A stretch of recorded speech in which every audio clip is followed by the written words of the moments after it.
Ang hindi ko maintindihan kung bakit kinakampihan ninyong mga senador ang ganyang uri ng tao. Ano nangyayari sa inyo na mga senador? Nawala na rin po ba ang ulo ninyo sa katinuan? Yung hinihiling man lang ng ating mga House Prosecutors at ng taong bayan, sundin ninyo ang inyong mandato. Na once ang impeachment complaints na i-file sa Senado, na i-submit sa Senado, ang trabaho ninyo is not to dismiss the case, kundi mag-initiate ng trial. Hayaan ninyo yung prosecution ng Congress na i-present ang mga ebidensya. Then, to the camp of Sara, defense lawyers na napakarami, 16, napasinungalingan, baliktarin ang lahat ng mga ebidensya na ipipresenta sa impeachment court ng mga congressmen.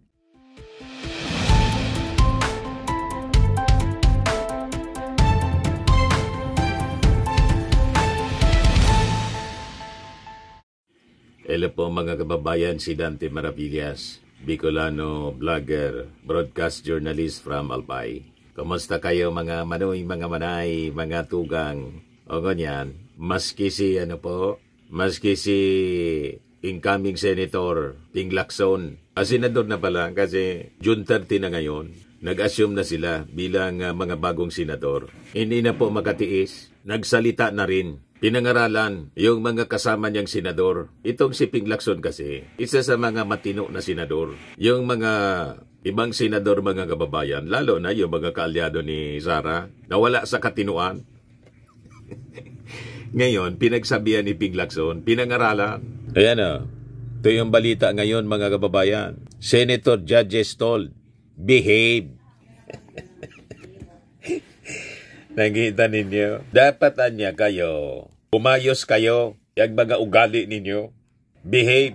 Ang ibig sabihin, mga kababayan, itong mga senador, nawala na po talaga sa tamang behavior, misbehavior. Ang nakikita mga kababayan ni Ping Lacson, kahit nga po tayo, alam natin, kahit hindi tayo senador, ordinaryong mamamayan, alam naman natin ang tamang pag-ugali dapat ng isang West, Senator Judge ka nga eh.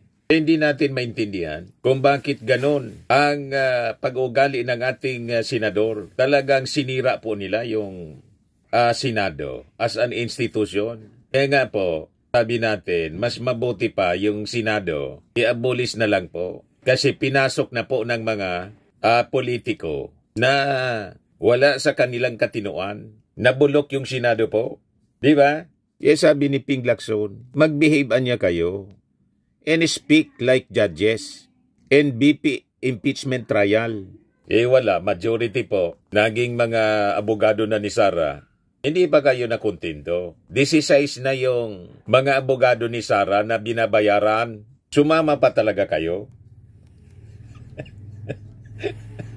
Di ba? Unang-una, hindi man kayo mga abogado, karamihan sa inyo dyan, na nag-abogado para kay Sara, di man abogado. Si Robin, si Amy Marcos, si Bato. Pabayaan natin si Alan Peter Cayetano, abogado. Pero abang abogado siya, ang papel niya, hindi abogado ng defense, kundi abogado, senator judge. Lalo na si Chis Escudero, na turingan mga kababayan, na siya ang presiding officer bilang Senate President. Ganon din ang dinidisplay na pag-ugali. Pari-parihas. Kaya ayon, pinangaralan po ni Ping Lacson. Kasi sabi ni Ping Lacson, maling-malian niya, it is inappropriate for senator judges na umakto na parang mga defense lawyers na ni Sara Duterte dito sa impeachment case. Hindi ko nga maintindihan kung bakit ninyo ito kinakampihan si Sara Duterte. Di ba? Ano pumasok sa inyo, sa mga utak ninyo mga senador, na pumapabor, kumikiling po kay Sara Duterte? Bakit ninyo kinakampihan si Sara? Anong nakikita ninyong mabuti sa pagkatao ni Sara Duterte? Kung may nakikita kayong mabuti sa pagkatao ni Sara Duterte, malamang nawala na rin kayo sa katinuan. Buti pa sa inyo na mga senador yung ating mga congressmen. Matino, malinaw ang kanilang mga pananaw. Matino kung mag-isip. Alam nila kung ano yung tama. Alam nila kung ano yung mali. Yan pakinggan ninyo si isa sa mga prosecutors, House prosecutors, Congressman Joel Chua ng Maynila. God save the Philippines from the Dutertes. Well, siguro tama siya, no? Kung siya ay may impeach talaga, eventually, siya ay mapatunayan na guilty, talagang nasa taong bayan ng tagumpay. God save the Philippines from the Dutertes. God save the Philippines from what? If we look back at the basis for the impeachment, pag binalikan natin yung video niya, telling the people, may kinausap na ako, na ako, papatayin ang presidente, ang first lady, at ang speaker of the House of Representatives.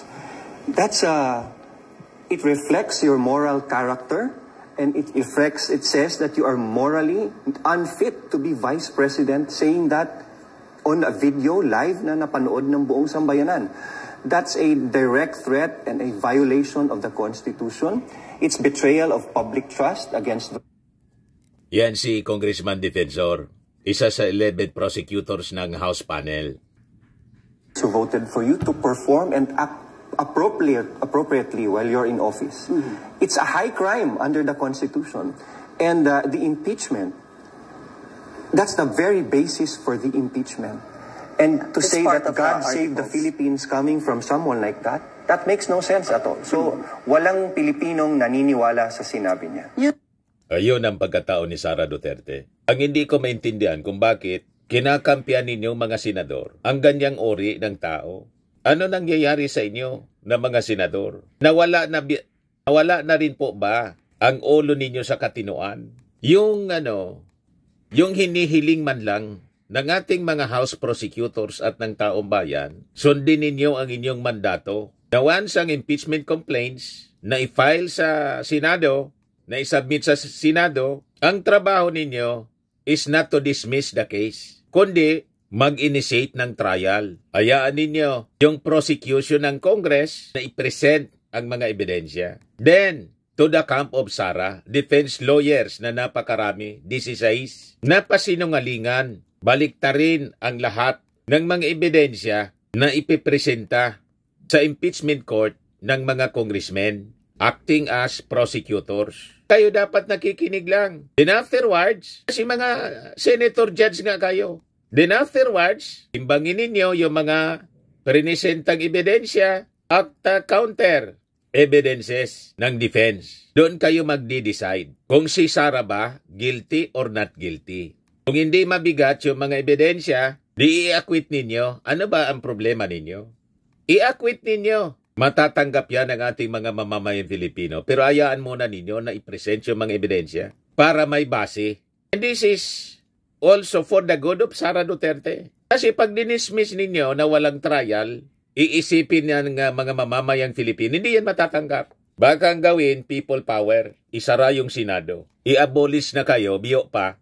Kasi hindi man ninyo ginagampanan ng tama ang inyong trabaho bilang mga halal na senador. Yan ang punto natin mga kababayan. At iyon din ang sinasabi ni Ping Lacson, isa sa mga natitirang matino na senator judge. Kaya sabi ni Ping Lacson, hindi tamaan niya, it is inappropriate for senator judges to act as defense lawyers for the respondent in an impeachment case.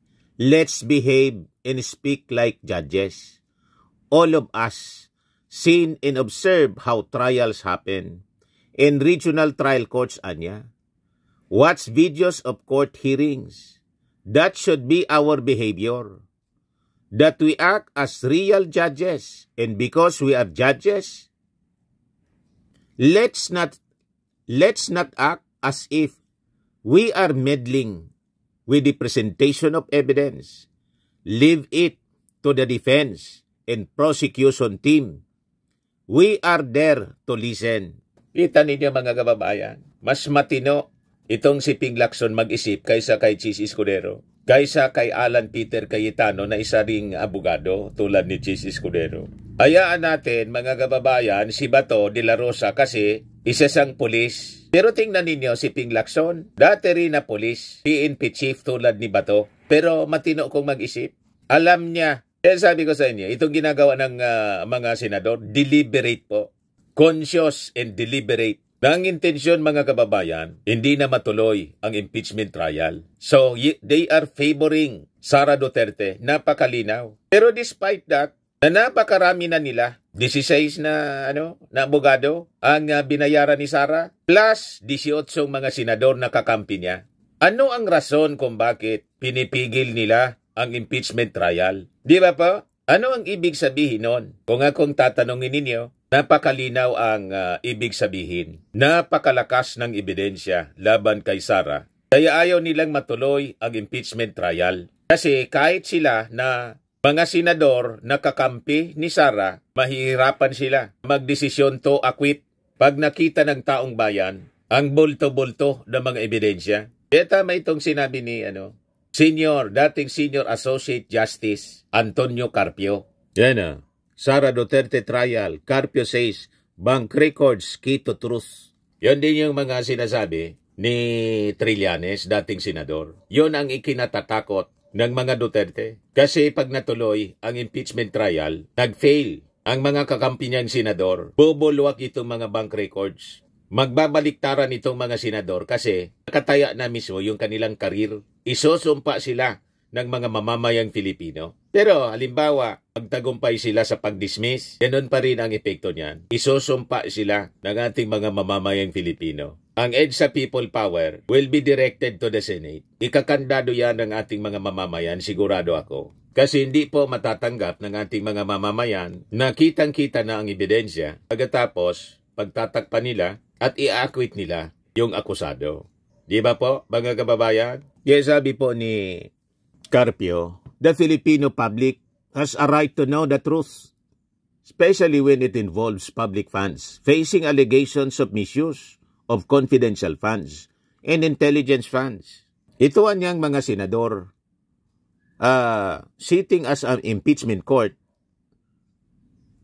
has the power to subpoena bank records, documents that may be key to proving or disproving the claims made against Vice President Sara Duterte. So ano ang problema ninyo mga senador? Halimbawa, mabuksan yung bank records. Kung wala man ebidensya na makikita doon na tumanggap si Sara ng milyon-milyon if not billions of pesos, o di acquitted siya, malaya siya na maglingkod bilang Vice Presidente at tumakbo bilang susunod na presidente.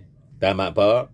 Kaya sabi ni Carpio, the issue there, pinaka-importante yung mga pagsubpena ng bank records. Yun ang pinaka-importante doon maglalaban niya. Kaya sabi naman po ni Ping Lacson, it is imperative niya for the Senate Impeachment Court to be able to render a decision that is beyond reasonable doubt.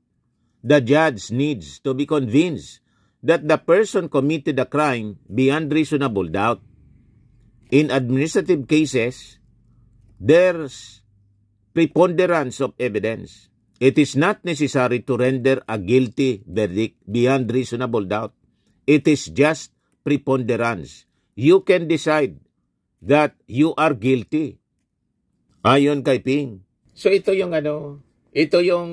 dapat ginagawa ng ating mga senador. May akusasyon, hayaan nila yung prosecution patunayan yung akusasyon. Hayaan din nila yung defense, si Sara, due process nga naidepensa yung kanyang sarili. Pero ang gusto nilang mangyari po, walang mangyaring trial. Ang ibig sabihin yan, kino-cover up nila.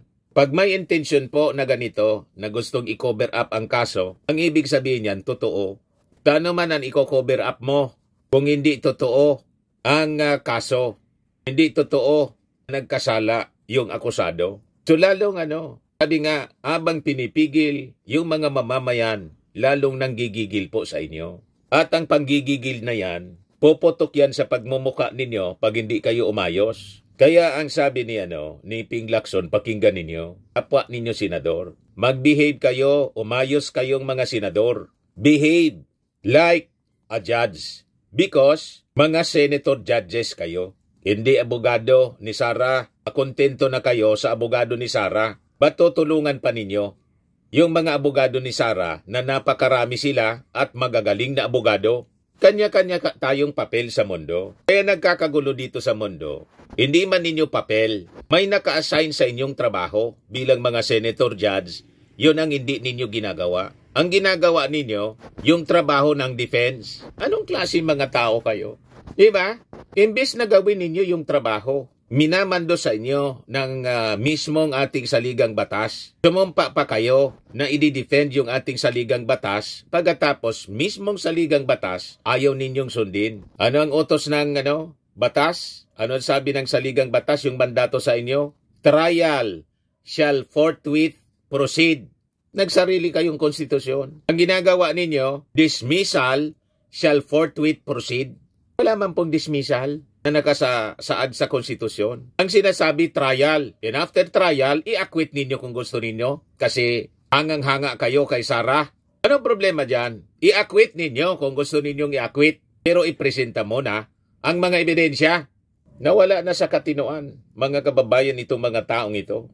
Yung mga pinapasweldo natin. Winalang hiya, mga kababayan, yung ating Senado. Sumusweldo from the taxes of the Filipino people. Pero ang pakilala nila, Duterte senators daw sila. Harap-harapan na po, nakawalang hiyaan. Kaya sabi po ni Christian Monson, isang constitutionalist, sa interview po ng DCMM, ito ang mga senador, they have to remember they are senators of the people.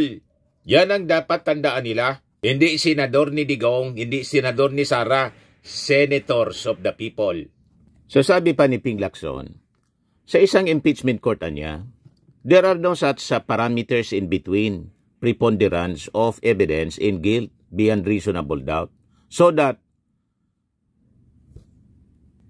yun anya ang ang titimbangin namin. That's our flexibility if the evidence is present on where we will place ourselves. Saan kami lulugar? At the very least, sabi ni Lacson, senator judges should not lower the threshold when it comes to preponderance of evidence. Kung talagaan niyang walang ebidensya, no preponderance, and I am speaking for myself, I will vote to acquit. Tama. Wala mang ebidensya. O di acquit ninyo. Ibig sabihin, yung ginawang articles of impeachment laban kay Sara, gawa-gawa lang. O doon kayo magdadakdak, mga kakampi ni Sara. Bumanat na kayo ng bumanat sa Congress. Sabihin na ninyo, pamumulitika talaga. At ito ay dahilan, o ito'y ginawa para tanggalin si Sara, tulad ng akusasyon niya, hindi maging balagid sa 2028 presidential elections. Yun ang narrative ni Sara. Kaya daw siya na-impeach. O di ibuilo na ninyo. O di ba? Kaya ang dapat, si Sara sana at ang mga kakampi niya sa Senado ang mas na-excited na isulong ang trial para malinis ang pangalan ni Sara Duterte at buwelo siya na tumakbo sa pagkapresidente. Di iboto ninyo. Yun lang naman po. Pero iba ang ginagawa nitong mga kakampi ni Sara Duterte sa Senado. Lantaran na pag-cover up, lantaran na pagpigil, hindi matuloy ang impeachment trial. Napakalinaw po. Gusto agad na i-dismiss without the benefit of trial. So ang ibig sabihin yan, guilty kasi yung aliado ninyong vice presidente. Kaya pinagtutulungan ninyo, hindi matuloy ang trial. Yan ang ibig sabihin yan. Ano pa man ang ibig sabihin yan? Kaya sabi ni Lacson, besides niya, who lose in an impeachment trial. Those who lose in an impeachment trial are not going to be imprisoned. The only punishment is to remove. There's no jail term. There's no fine. It's just one thing. When a guilty verdict is rendered, the respondent is removed from the current government position. Una nang pinuna ni Ping Lacson si Bato de la Rosa dahil sa kanyang aksyon calling for the dismissal ng impeachment case laban kay Sara Duterte before the Senate convened into an impeachment court. Eventually, ginawa na lang na remand. Ganon pa rin yung intention po nila. May magmumosyon daw ng dismissal. Ang nagsasalita mismo, yung spokesman ng impeachment court, na pag pinakinggan mo, spokesman na ni Sara. O diba? Binibigyan pa ng idea. Yung pinangunahan na, yung defense counsel ni Sara. So sabi po ni Lacson, The duty niya of the Senate is to try and decide the impeachment case that has been filed against the Vice President. Anyway, June 30 na ngayon. So hintayin na lang natin mga kababayan ang mga susunod na aksyon itong mga kakampi ni Sara sa Senado. Yung mga mamamayang Filipino nakabantay naman po, closely watching the actions of the Senate at huwag nilang punuin, sagarin ang pasensya ng ating mga mamamayang Filipino. Kasi we are the sovereign Filipino people. All powers emanate from us. Hiram lang sa kanila yan, mga kababayan, ang kanilang poder dyan sa Senado. O ngayon, idagdag ko na lang po sa inyo, habang si Sara Duterte walang tigil sa series niyang mga interviews, pa-interview, pa-presscon, walang tigil sa paninira, wala daw ginagawang matino yung ating Pangulo. Yung ating Pangulo, busy para sa pagpaunlad ng ating bansa. At ngayon, ang tinututukan niya yung ating mga magsasaka. Yan yung ating Pangulo. Yan siya. Inauguration of Rice Processing System, RPS, 2. Facility and turnover of farm machinery. So sabi dito sa report, in a continued push to transform the country's agricultural sector and champion the welfare of farmers, President Ferdinand Marcos Jr. leads the inauguration of the RPS facility and turnover of farm machinery sa Science City ng Muñoz, Nueva Ecija. Ngayon pa lang. Kailangan natin itong ibalita kasi para ipamukha kay Sara Duterte na lahat kasinungalingan yung kanyang ginagawa. Paninira sa ating Pangulo. Siya yung hindi nagtatrabaho. Pagkatapos yung ating Pangulo, walang tigil yung kanyang ginagawang paninira. So sabi dito, spearheaded by the Philippine Center for Post-Harvest Development and Mechanization of PhilMec under the implementation of Rice Competitiveness Enhancement Fund o RCEP Mechanization Program, this state-of-the-art facility aims to boost rice farmers' productivity, profitability, and global competitiveness by expanding access to modern production and post-production mechanization technologies. Itong nasabing facility features a multi-stage rice mill with a processing capacity of 2 to 3 tons per hour. Located in one of the country's top rice-producing provinces, ito pong RPS facility is expected to benefit approximately 6,000 farmers who collectively manage a total area of 9,200 hectares across the Science City of Muñoz. So another highlight of today's event is the distribution of additional farm machinery to 17 farmers, cooperatives, and associations, including one four-wheel tractor with complete implements. This is size na rice combined harvesters or RCH at saka isang handy cultivator. Ayan, dapat i-report natin ang mga magagandang ginagawa ng ating Pangulo. Ang ating Pangulo kasama sina Department of Agriculture Secretary Francisco Tiu Laurel Jr., si PhilMec Director Jonicio Alvindia, at si Deputy Director Joel Dator. At para bigyan pa tayo ng mga karagdagang detalye patungkol sa ating matutunghayan ngayong umaga, kasama ko po ngayon ang Head ng Facility Management and Field Operations Division ng Philippine Center for Post-Harvest Development and Mechanization of PhilMec, mga kababayan, si Engineer Raymond Andres. Magandang umaga po, Engineer. Maraming salamat po, Ma'am Gab. Ngayong araw po ay ating ipinagdiriwang ang inauguration ng isang state-of-the-art rice processing system at ang turnover ceremony ng mga makinaryang pansaka sa ating mga minamahal na magsasaka. Ito po ay handog ng ating pamahalaan sa pamamagitan ng Department of Agriculture PhilMec sa mga magsasaka ng probinsya ng Nueva Ecija. Unang-una po sa mga makinaryang ipapamahagi ay ang 4-wheel tractors na may kasamang implements tulad ng rotavator, front loader at disc plow. Ang mga traktorang ito ay pangunahing ginagamit para sa land preparation o paghahanda ng lupa bago tamnan. Bukod po dito, ipapamahagi rin po ang rice combine harvesters na isa sa sa panahon ng anihan. Ang combine harvester naman po ay isang multifunctional na makinarya na sabay-sabay na gumaganap ng 3 proseso ng pag-aani, pag-iik at paglilinis ng palay.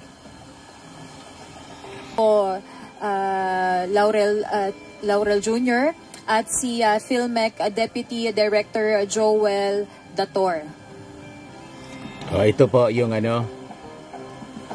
Pagkatapos po ng turnover, ngayon po ay masasaksihan natin ang unveiling ng marker ng Rice Processing System 2. Yun Isa po pala ito yung sa mga Rice highlight ng Processing mga System programa natin ngayong umaga na isa sa mga makabagong pasilidad na layunin pang mapababa ang post-harvest losses at mapaunlad ang kalidad ng bigas na inaani ng ating mga magsasaka. Sir, bali itong RPS natin dito sa Nueva Ecija, no? Pang-ilan na po ba ito sa ating mga ganitong facilities sa Luzon? At mayroon na rin ba tayong mga ganito pa sa ibang bahagi ng bansa? Tama po ma'am, marami na po tayong mga naipatayong mga rice processing system sa buong bansa. Sa katunayan po ay 114 na po ang naitayo.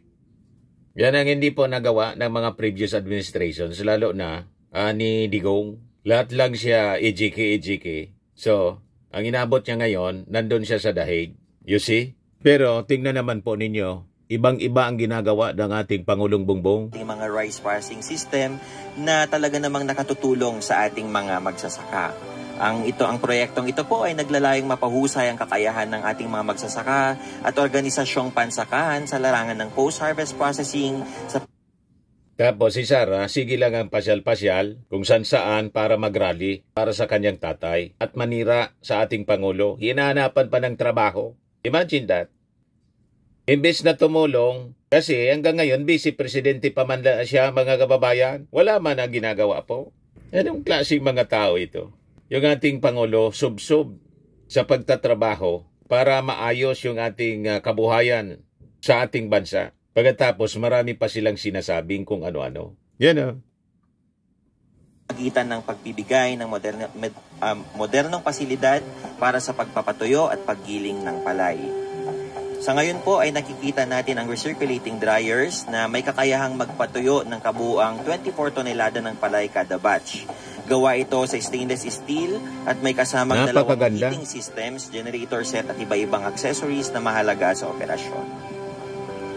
Actually, sir, malaking bagay din nitong dryer na ito, no? Kasi kanina, nag-ikot-ikot tayo, nakausap natin ng isa sa mga beneficiary na direktang makikinabang dito sa dryer na ito. Sabi ni Ma'am Army, matagal kasi yung pamilya niya, mga magsasaka talaga sila. Bukod sa libre na raw yung paggiling nila ng bigas, malaking bagay daw itong, lalo na itong dryer na ito, kasi hindi na nila kailangan magbilad ng ani sa kalsada. Kita mo? Yes, ma'am, tama po. Dahil grabe. Po sa mga recirculating dryers na ito, mas kahit maulan, pwede silang na di na kailangan magbilad. Napakahalaga nito lalo sa panahon ng tagulan. Magpatuyo ng palay. Tama yan, sir, no? Yan po ang goal para natin hindi masira yung mga palay pag maulan. Natin kanina, ang mechanization ng ating agrikultura, ano? So hindi na po sila manually magpapatuyo ng palay, ng ani nilang palay. Opo, ma'am. Sa pamamagitan ng mga recirculating dryers na ito, matutuyo na po ang kanilang mga ani. You see? Sa pamamagitan ng paggamit ng mga efficient at mabilis napakaganda na makinaryang pangtuyo. So sir, paano po ang magiging regulation nito? Kahit sino ba sa ating mga magsasaka pwedeng magpunta dito sa RPS para magpatuyo or paano po ba? Tama po, ma'am. Lahat po ng mga magsasaka ay welcome po na gumamit ng ating mga recirculating dryers. Makipag-ugnayan lamang po tayo sa pamahalaan ng lokal ng Muñoz para po sa proseso. Napakaganda ng mga ginagawa. Mga projects ng ating gobyerno po. Sir, no? Na nakausap natin yung kasama ni Pangulo po ngayon, si Deputy Director, Philmec Deputy Director Joel Dator. Hindi lang daw po farmers ang makikinabang dito sa facility na to, but pati yung mga consumers at yung mga magbebenta ng bigas. Kasi pwede silang makabenta and makabili ng magandang quality ng bigas sa mas murang halaga. Opo, ma'am. Tama po yan. Dahil itong mga pasilidad po natin na ito ay napapaganda at napapadami ang naaani po nating mga bigas. So bali sir, mas malaki po ang output nito, tama ba? Yes, ma'am, tama po. Bali po, ang ating rice parsing system ay merong dryer at rice mill na kung saan isa po sa mga direktang Paka-dry, benepisyo diretso na, no? pagtaas ng milling recovery. Milling. Na kung saan ang dati po ay 55 to 58% at ngayon na po ay umaabot na po ng hanggang 65% na nangangahulugang dagdag kita para sa ating mga magsasaka. I see. Pero sir, sorry po, matanong ko So lang din. gaganda Ito na po yung bang, buhay ng ating ito mga po magsasaka bang, sa tulong nitong mga paggamit facilities? sa pasilidad na ito ay may kailangan pa rin po bang bayaran ng ating mga magsasaka? Paano po ang proseso natin dito, sir? Opo ma'am, kailangan pa rin may bayaran pa rin po ang ating mga magsasaka para naman po sa operation and maintenance ng ating mga makinarya. Ngunit ipinapangako po namin na ang output ng makinaryang ito na mas efficient at mas mabilis ay magkakaroon ng mas marami kumpara sa mga traditional nating mga pamamaraan. Pero minimal siguro yung At ayan po ay kasalukuyan pa rin nating napapanood ang Pangulo babayaran kasama nila. si Department of Agriculture Secretary Francisco Laurel Jr., si Philmec Deputy Director Joel Dator at si Muñoz City Mayor Alvarez. At kasama rin po natin dito ang mga mahal nating mga magsasaka na sila rin ang mga direktang makaka-benefit dito Tuwang-tuwa sa ating po yung RDS mga magsasaka, facility. grabe yung pagpapahalaga Pero ng ito, ating sir, Pangulo ito pong mga sa ating mga natin magsasaka. on their own, pwede rin naman po silang direktang pumunta rito kung gusto po nilang magpagiling, magpatuyo ng kanilang mga ani. Tama po ma'am, lahat po ng ating mga magsasaka ay welcome po na makipag-ugnayan sa ating local government of Muñoz para po makagamit ng ating mga facilities po. So oo nga po, through LGU ang coordination natin, sir, no? Para Opo, din ma'am. Yan ang tunay na leader, mga kababayan. Tama po ma'am. Toner, dito na tayo. Separator, whitener, sifter, grader, polisher at color sorter na tumitiyak na ang bawat butil ng bigas ay malinis at mataas ang kalidad. So nakikita po natin, meron din po tayong control room para po sa buong operasyon Modern ng po. ating rice milling Modern facility sa agriculture. Kaya nasasaksihan natin ang ceremonial switch on ng RPS facility na siyang magsisignal sa opisyal na pagsisimula, pag-aandar ng mga makina dito sa loob ng pasilidad na ito. O, di ba? Switch on, ceremonial, switch on ng facility. Muli po, ang proyektong ito Andar na ay siya. naglalayong mapahusay ang kakayahan ng ating mga magsasaka at organisasyong pansakahan sa larangan ng post-harvest. Sir, ano po itong bali tinitignan po ni Presidente ngayon? Yes po ma'am. Ito pong tinitignan ngayon ay ang ating paddy separator na kung saan pinaghihiwalay po natin ang palay at ang brown rice. Parang nakita ko kanina, sir, kung di po ako nagkakamali, parang Palay separator. May balat pa ng bigas dyan sa separator na yan, ano? Yes po. Ayan. At dito po ay pinaghihiwalay po natin yung palay at yung brown rice. Oo. Para sa Brown rice para at naman palay. Po sa susunod pang mga proseso ng paggiling po. Yung healthy rice, brown rice.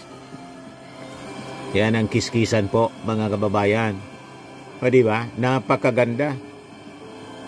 O, dyan, napupunta, mga kababayan, ang taxes ng ating mga mamamayang Pilipino.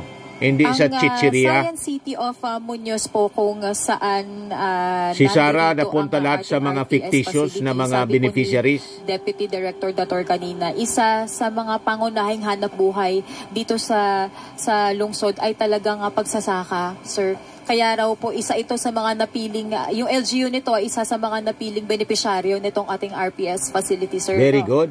Yes ma'am, tama po. Kaya tinitignan po nating mabuti na ang mga makakapag-benefit po dito sa mga ipinapamigay po ng pamahalaan. Magaling po si DA sa mga Secretary farmers po natin Laurel. na talagang nangangailangan ng mga ganitong pasilidad. Oo.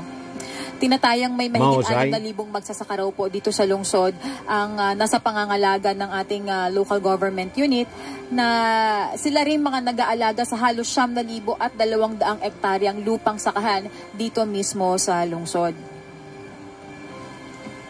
Talagang ini-inspect ng ating Pangulong Bongbong. Tinitingnan niya. Sabi nga rin ni Deputy Director Dator na kasama po ng Pangulo ngayon, para ang lokal na pamahalaan ng Sayang alam City of niyang Muñoz ay napili bilang isa sa mga benesyaryo ng proyektong ito may proyekto dahil sa kanilang talagang malawak ginagawa na produksyon ng palay na may potensyal pang lumago sa pamamagitan ng tamang suporta tulad nga nitong ating mechanization ng rice processing. Tama po ma'am, kaya patuloy po nating pinalalakas ang kabuuan ng sektor ng agrikultura, lalong-lalo na po sa mga ganitong mga areas na malaki ang pangangailangan ng mga makinarya para po mas matulungan ng ating mga magsasaka sa kanilang produksyon at mas magkaroon sila ng mas maraming ani at mas malaking kita. para bumaba po yung presyo ng bigas, yung mga sinasabi ni Sara. From Nasaan what I na niya yung understand, sir, 20 pesos na bigas? Center, ang office na po, ang Philippine Center for Post-Harvest Development and Mechanization of PhilMec, ang lead agency talaga ng Rice Competitiveness Fund, no, o RCEF. Yes, ma'am. Ang particularly ang mechanization component po, na kung saan namamahagi yan na po yung tayo sako-sako ng na mga makinaryang pansaka sa nagagamitin ng ating mga magsasaka ng palay, mula po sa land preparation, sa crop establishment, harvesting and threshing, hanggang dito po sa post-harvest facility processing natin para po kumpleto na pong may pamigay natin ang mga kailangan po ng ating mga magsasaka mula sa pagpreprepara ng lupa hanggang sa napakaganda po tayo ng output na ginagawa ng ating Pangulo. Pinapakita ngayon dito na ready na ayan, po for market. Bigas na siya mismo. Yan na po ang final ready for stage. Consumption na yung ganyang klaseng bigas na po, sir. Ano? Yes, ma'am. Tama po. Diba? Ito po ay nagkakaroon po tayo ng mga sako-sako ng bigas na pwede na pong ibenta sa merkado. Di ba? Napakaganda. Sir, ano yan, sir? White Sinisil rice na po. Na po-produce niyan, sir? Or Sinisil paano na. Po ba ang pag-harvest natin kung brown natahi rice na po siya. Yes, ma'am. Bali, ito po. For commercial disposal na. Ay white rice po, ma'am. For delivery na po sa mga market. Po yan, ma'am, murang bigas. Nakadepende po kung ano yung gusto mong output na pwede mong iayos sa setting para makuha mo po yung output na gusto mo. Tuwang-tuwa Sir, yung ating Pangulo. Iba po ba ng bigas ang pwedeng i-load dyan? Di ba may iba-iba tayong klase ng bigas sa market? Tapos may pangalan siya. Yes po, may brand. Po, lahat naman po ay kinikater po natin na kung ano man, kung saan manggaling mga members of the media. Para po lahat po ng magpapagiling dito ay ma-accommodate po natin.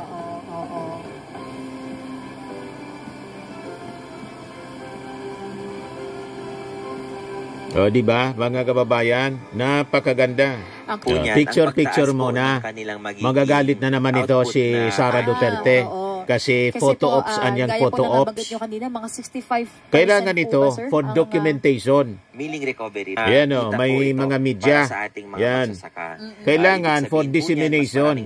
Alam ng mga tao na nagtatrabaho ang ating Pangulong Bongbong. Hindi yung waldas ng pera ng bayan na pupunta sa mga chichiriya tulad ng confidential funds ni Sara Duterte. Di ba? Tapos nagsunog ng nag-witness yung ating Pangulo sa pagsunog ng mga bilyon-bilyon na shabu. Galit si Sara, nag-photo ops daw. Yung tatay mo, ganun din yung ginawa. Sabi ni Yossi Castro. Mas marami lang yung sinusunog ngayon kasi mas maraming nakumpiska ang ating administrasyon. Malayo yung mga drug operations noong previous administration. Kaya kayo nagagalit kasi napapahiya kayo at bloodless pa. Di ba?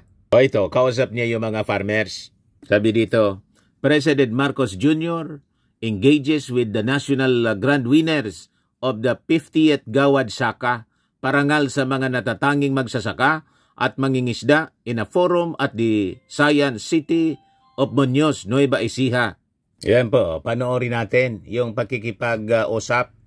Nire-recognize niya yung mga outstanding na mga magsasaka para ma-motivate po. Ganon ang strategy. Lalong ganahan sa kanilang mga pagtatanim. Di ba? Dapat binibigyan ng halaga. Ito yung pamamaraan ng ating Pangulong Bongbong Marcos sa pagbibigay ng halaga, recognition sa kanilang contribution, pagpapaunlad ng sektor ng agrikultura sa ating bansa. Yan ang backbone ng ating economy, agriculture.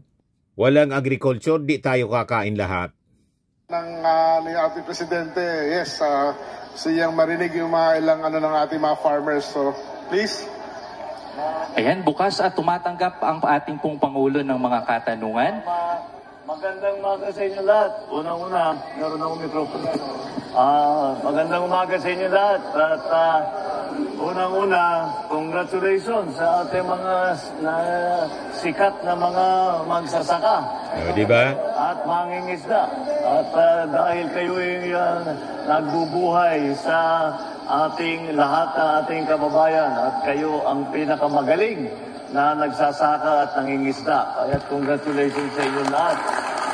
Maraming salamat sa inyong sakripisyo. Alam namin ang buhay ng mangingisda, ang buhay ng mga magsasaka ay hindi madali at napakahirap para lamang makapaghanap buhay, maipakain hindi lamang ang ating mga pamilya kung hindi pinapakain ang buong Pilipinas.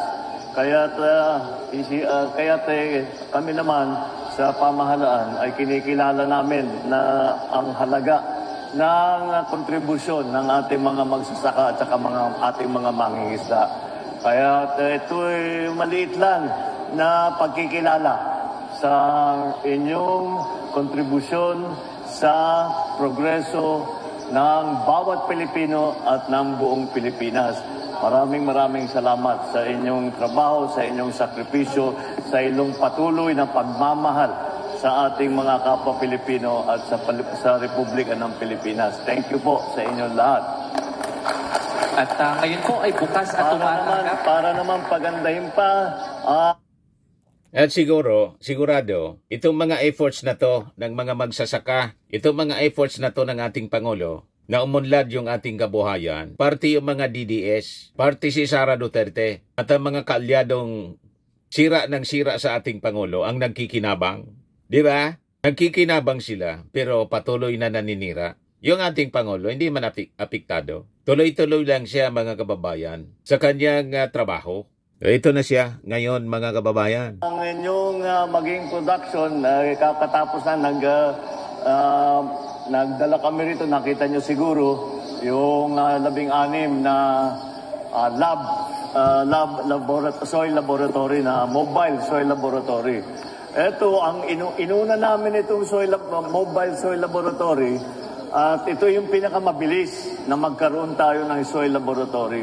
Ito ay bawat region, magbibigay na tayo, bawat region, magtatagal siya sa isang lugar, tapos iikot para mapag-aralan kung ano na ba ang pangangailangan, ano ba ang tamang pagbigay ng ayuda, ng pesticide, lahat. At pati na kung ano. Yan pa po. Galit sila sa sinasabi ng ating Pangulong ayuda. Anong gusto ninyong mangyari? Walang tulong na gagawin yung ating gobyerno para sa ating mga magsasaka. At itutulong po. Pero hindi nangangulugan na pinopromote natin dito yung tinatawag na mendicancy. Yung nanglilimos na lang. Hindi man yun ang ibig sabihin ng ayuda ng ating Pangulo. Tinutulungan sila na mapadali.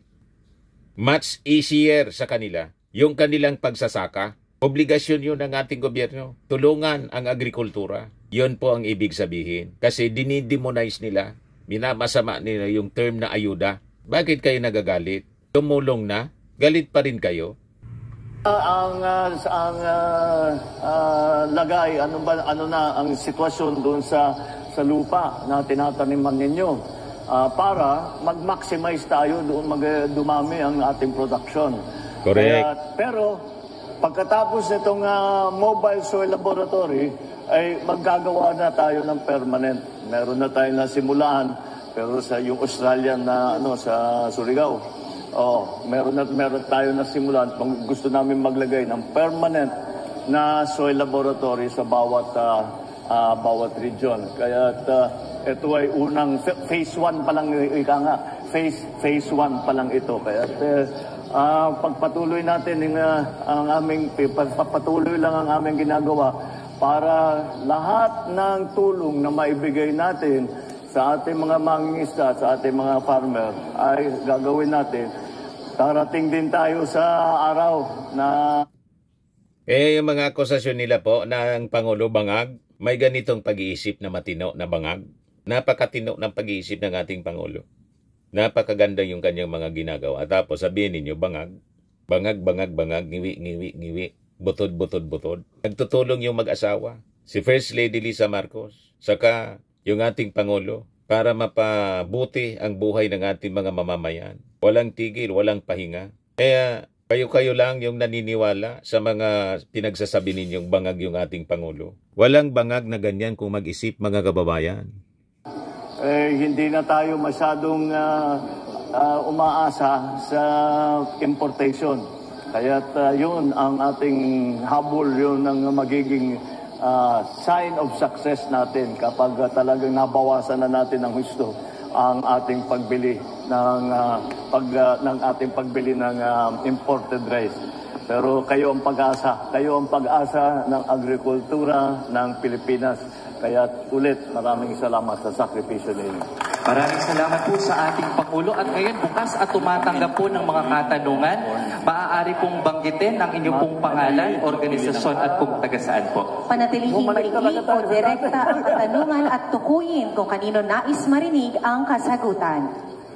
Ako po si Geneva Ganyalon from La Union po, Region 1. Ang outstanding young farmer po. And namamayari po ng Gis Daiquiri Food Processing.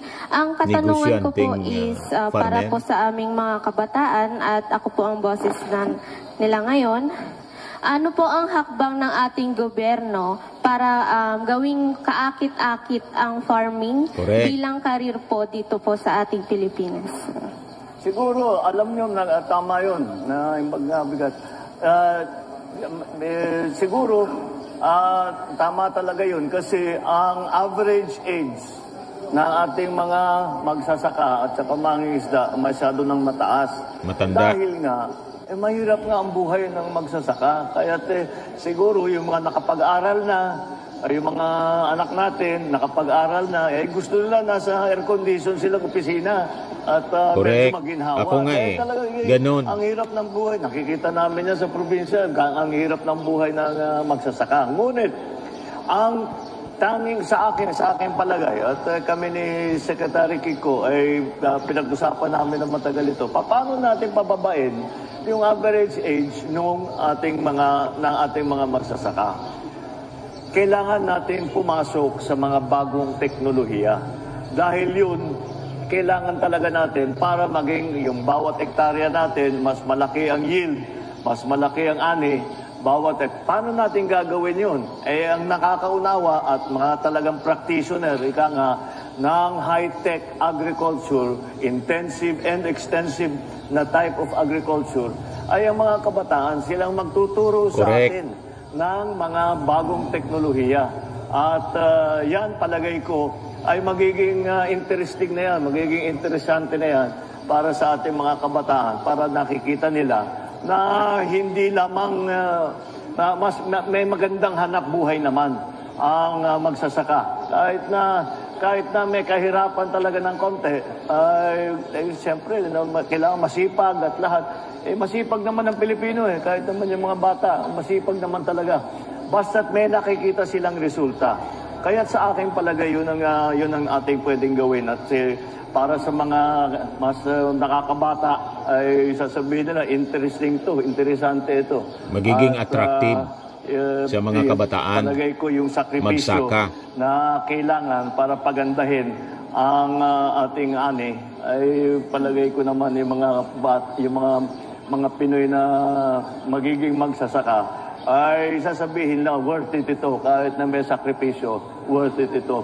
At yun ang aming para kasi medyo hindi natulungan ng agrikultura ng matagal Correct.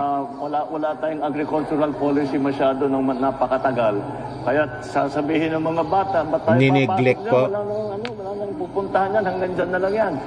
Kaya ngayon, babaguhin natin lahat yan.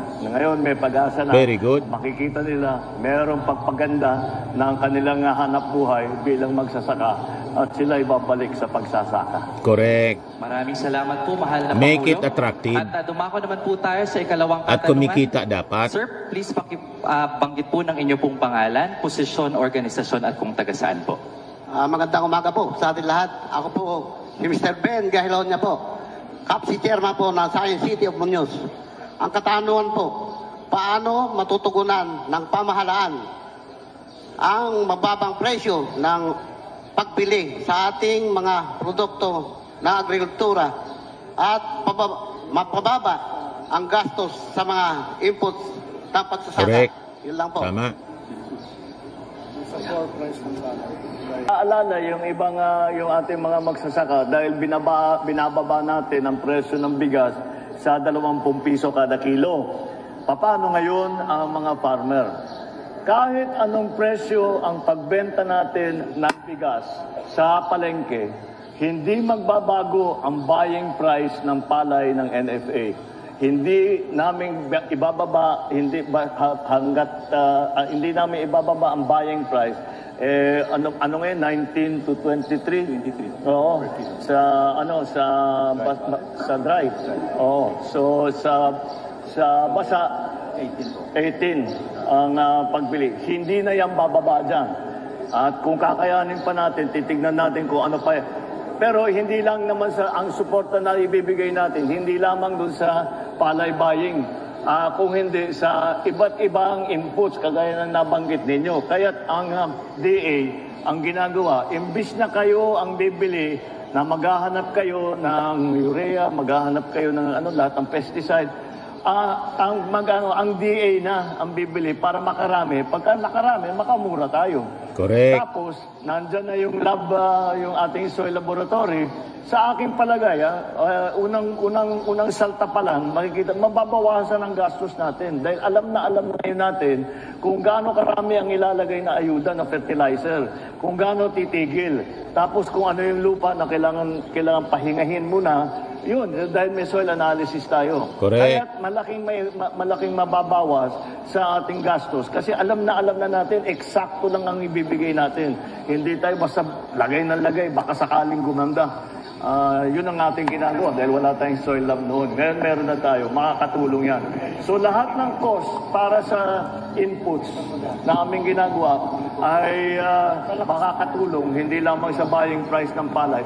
At bukod pa ron, pwede ko na yan yung NFA, bibili na rin ng mais. Bumabalik talaga tayo doon sa dating trabaho ng NFA. Correct.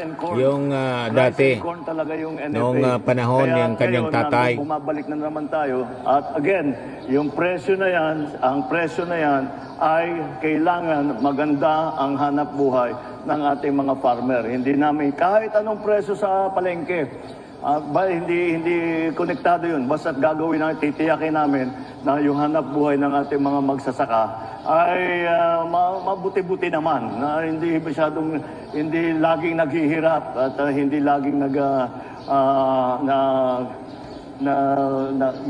hindi laging hinuhulaan lamang kung ano yung dapat gawin para pagandahin ang ani. So, lahat ng mga inputs, lahat ng pati sa buying price, lahat yan ay titiyakin namin na sapat para naman yung ating mga farmer ay may hanap buhay naman at mapakain ng kanilang mga pamilya, mapag-aaral ang kanilang mga anak, yun lang naman ang hangarin natin. Sige, may ginoo pong sa harap na gustong magtanong, pangalan lang po at organisasyon at taga-saan. Good morning po, Jumar Balag from Region 7. Bohol, High Value Crops, Farmer Vegetable. So, meron po akong inihanda dito, mahal na Pangulo. Nakakudigo po ako ngayon para hindi ko po makalimutan. So, ito po yung katanungan ko po. Mahaba yata yan, mukhang mahirap na tanong yan. Mataas po to, mga 5 tanong po. Hindi po, isa lang po. So, ito po yung katanungan ko po, mahal na Pangulo. Mayroon bang mga suportang serbisyo para matulungan ang mga individual na magsasaka na makaangkop at makabangon mula sa matinding mga kalamidad at pagbabago ng klima? Yan po. Maraming salamat po. Una, pagka tinamaan ng bagyo at nasira ang tanim, kung depende kung ano yung sa tawag dito, kung nasan tayo sa season. Kung pwede pang magtanim ulit. Kung pwede pang magtanim ulit, papasok na naman ang DA at tutulungan kayo makapagtanim ulit. kung huli na, ay bibigyan kayo namin ng suporta. Bukod pa ron, lahat ng tanim natin ay may insurance, binibigyan natin ng insurance. So, hindi kagaya nung dati na kasi yung iba namamahalan, by province ginagawa noon eh. At siyempre, hindi kayang makover lahat. Ngunit, since ang DA na ang gumagawa, ay mas malaki na ang pwedeng insurance cover. Kaya pinalawak natin ang coverage ng ating mga insurance. Bukod po, pero pagka talagang nasira na yung planting season at hindi na makabawi, ay magbibigay kami ng subsidy para makatawid lang hanggang sa susunod na planting season. Yun ang aming iba't ibang ginagawa para sa bagyo. Sa awa ng Diyos, hindi na tayo gumaya doon kasi hindi lang bagyo pati El Nino, delikado rin tayo sa El Nino. Yun ang nangyari sa atin last year. 9 months tayo dito sa Pilipinas na walang ulan. Kaya ang daming nasirang tanim. Kaya napilitan kami mag-import na malaki. Tapos bukod pa doon, ay nagbigay naman kami hindi pa buo yung insurance namin Pero ngayon, ready na tayo. Kung maulit ang El Nino, at maulit yung sunod-sunod na bagyo na kung maalala nyo, 6 na bagyo yun na wala pang isang buwan, 6 na bagyo ang tumama rito sa Pilipinas, handa na ngayon tayo. Dahil alam na natin kung ano yung mga kailangan gawin. Nailagay na natin ang mga iba't ibang sistema sa DA, sa NFA, at hanggang sa local level, ay handa na tayo. Alam na namin yung aming kailangan gawin. Inayos na namin ang sistema para hindi naman masyadong mahirapan ang mga farmer natin. Gawad Saka. Ayan awarding ceremony. Gawad Saka awarding ceremony. First crops category. Yan po. O, di ba?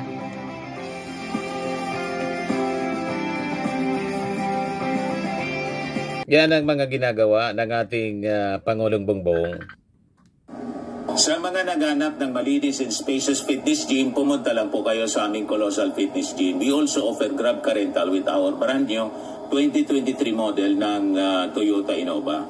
We also accept booking for those who are planning to travel via PAL, Cebu Pacific, and other airline companies, local and international, and bills payment for Meralco Bills, PLDT, Aleco Bills, etc. Ang Colossal Fitness Gym is located at 3rd floor Security Bank Building, Lanco Business Park, Legazpi City, Albay. For inquiries, look for Chilon Maravillas. Contact number 0966-802-0949. Yan yung aming Innova. Lagi na pong matao sa amin. Pati mga foreigners po, tingnan ninyo. Mga British tourists sila. Ang lalaki ng katawan mga kababayan, nag-gym sa amin. Ito naman po, international. Ito mga mga European sila. Ito naman yung bago naming product na binibenta online, iGlow Serum. Whitening po siya galing sa South Korea. Tingnan niyo yung epekto sa aking anak na architect entrepreneur, Riz Maravillas. For inquiries, look for Riz Maravillas on FB. Ito naman po, Firmax Framing and Lifting Cream. Pinapahid po ito sa mga pulses and affected area. Mahina po ito sa mga pains at paninigas na mga kaso-kasoan. Ito po, Automax Radiant Serum. Sa mukha naman yung application. Anti-aging po siya. You will look 10 years younger than your age. Ito naman po yung bago naming product na binibenta online. I Am Worldwide Amazing Pure Organic Barley Powdered Drink Mix from Australia. Ang health benefits niya, boost immunity, improves digestion, enhances energy levels, packed with antioxidants, prevent cancer. Sa mga inquiries ninyo po, dumiretso na lang kayo sa aking anak, Riz Maravillas. Sa mga mahilig naman po sa mga imported bags and wallets, punta na lang po kayo sa messenger ni Madam Eileen Rosales, Eileen Closet. Yan po siya. Mga bags. Ito naman po yung bago naming product na binibenta online. iGlow Serum, whitening po siya. Tingnan ninyo yung epekto sa aking anak na architect before and now. Yung mga inquiries po ninyo, dumiretso na lang kayo sa kanyang Facebook account, Riz Maravillas.